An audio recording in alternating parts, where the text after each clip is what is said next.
Assalamualaikum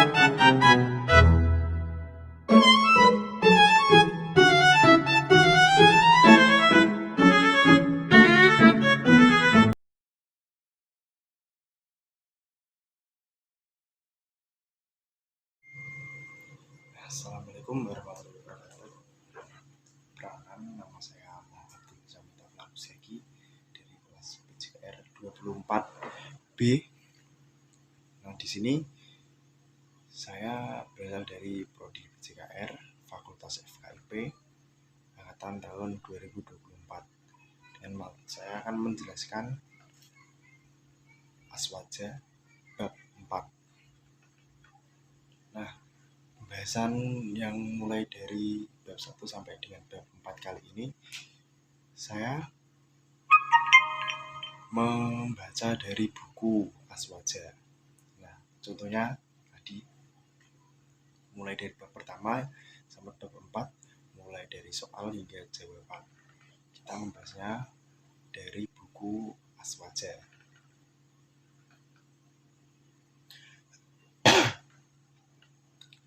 Nah, kita akan membahas soal-soal yang ada di bab ini dengan materi atau tema fikih Aswaja. Nah, seperti biasa di sini ada beberapa soal yang akan kita bahas. Mungkin ada 5 atau lebih, bahkan 6 mungkin.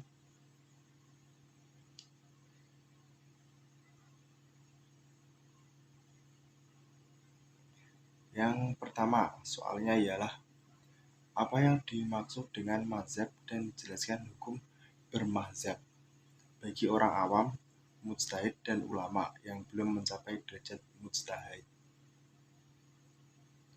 Soal yang kedua, mengapa kita harus mengikuti mazhab al-arba'ah bukan mazhab selainnya? Soal nomor 3, sebutkan sumber hukum menurut mazhab Hanafi, Maliki, Syafi'i, dan Hambali. Soal nomor 4 yaitu jelaskan pendapat Musawwibah tentang kebenaran dalam ijtihad. Soal nomor 5, apabila terdapat perbedaan pendapat antara imam mazhab, pendapat mana yang harus kita ikuti? Nah, kali ini kita membahas jika ada perbedaan pendapat antara imam mazhab. Jadi, pendapat mana yang harus kita ikuti? Nah, itu dari soal nomor 5. Nanti kita akan bahas soal nomor 6, apa hukum taklid dalam fikih? Dan soal nomor 7, apa yang dimaksud dengan talfiq? Berikan contoh dan jelaskan hukumnya. Itu soal yang terakhir, yaitu soal nomor 7. Jadi kali ini kita akan membahas 7 soal yang ada di bab 4 yang bertemakan fikih Aswaja. Soal yang pertama tadi yaitu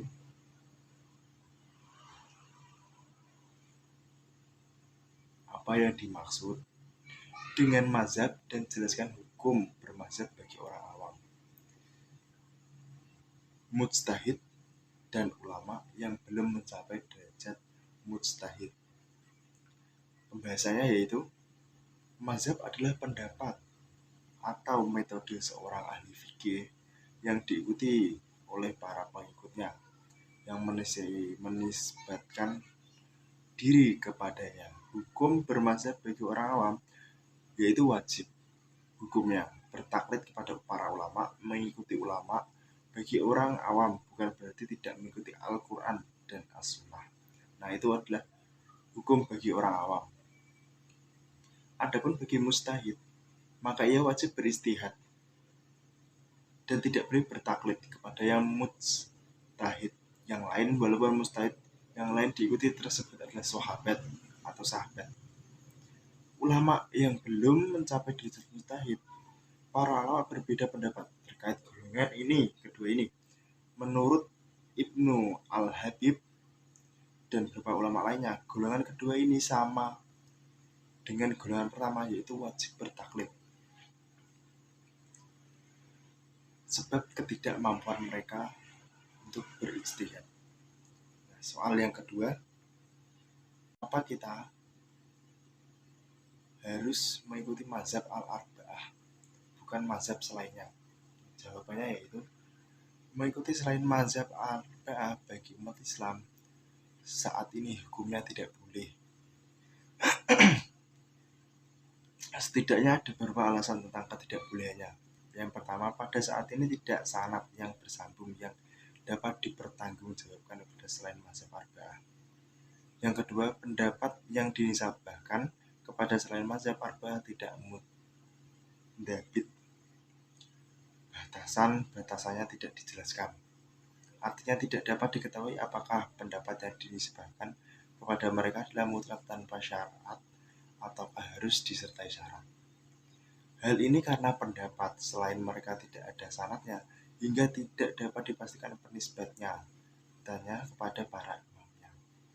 Soal nomor 3, sebutkan sumber hukum menurut mazhab Hanafi, Maliki, Syafi'i, dan Hambali. Yang pertama yaitu sumber hukum mazhab Hanafi, Alkitab, Al-Sunnah, syariat umat terdahulu, pendapat sahabat, ijma, qiyas, istihsan, urf, dan masalahah mursalah. B. Sumber hukum mazhab Maliki, Alkitab, Al-Sunnah, Al-Ijma, Al-Qiyas, amal penduduk Madinah, maslahah mursalah, stat al-zari'ah, huruj min al-khilaf, dan adat. C. Sumber hukum mazhab Syafi'i, Al-Quran, Ijma, Qiyas, urf.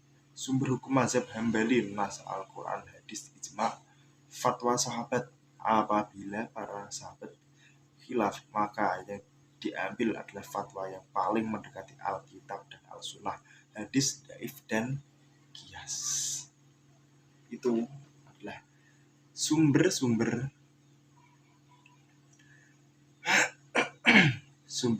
hukum menurut mazhab Hanafi, Maliki, Syafi'i, dan Hambali.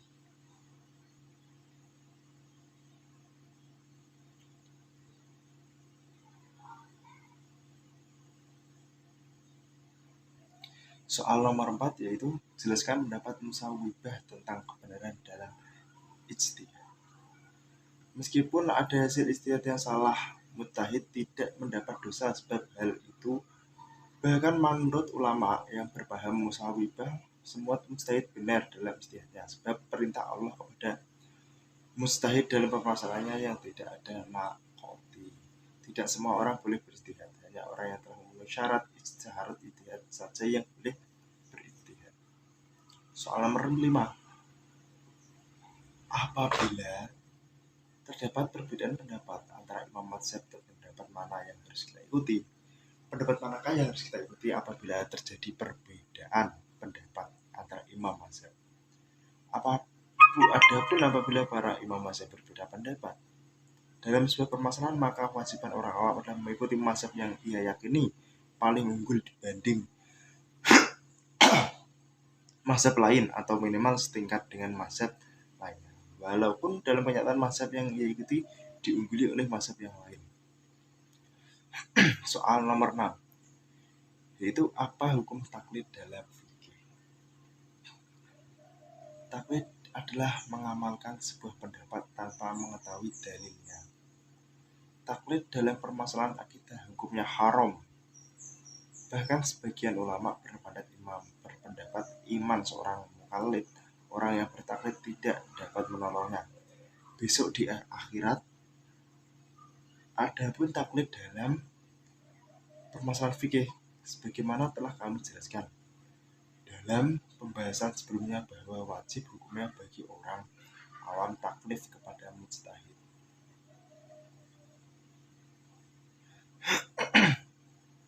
Soal nomor 7 atau soal yang terakhir yaitu apa yang dimaksud dengan talfiq? Berikan contoh dan jelaskan hukumnya. Talfiq adalah mencampur adukan dua pendapat sekiranya dari pencampuran itu menimbulkan hukum baru yang tidak dikatakan oleh dua imam yang dicampur adukan pendapatnya, seperti seorang wudhu dengan mengusap, sebagian kepada dengan taklid kepada Imam Syafi'i, dan menyentuh lawan jenis yang bukan mahram tanpa syahwat dengan taklid kepada Imam Malik, lalu orang tersebut sholat baik menurut Imam Syafi'i atau Imam Maliki, keduanya sepakat tidak mengesahkan sholat orang seperti kasus tersebut. Alasan Imam Syafi'i sholat orang tidak sah sebab menyentuh lawan jenis tanpa syahwat. Dan alasan Imam Maliki sebab orang tersebut tidak mengusap seluruh kepalanya, melainkan hanya sebagian kepala saja. Nah, itu jawaban atau pembahasan kita dari soal-soal yang ada di bab 4 di buku Aswaja Unugiri. Nah, saya mohon maaf apabila ada salah kata, salah perbuatan di pertemuan kita kali ini. Saya akhiri. Wassalamualaikum warahmatullahi wabarakatuh. Sampai bertemu di bab-bab selanjutnya.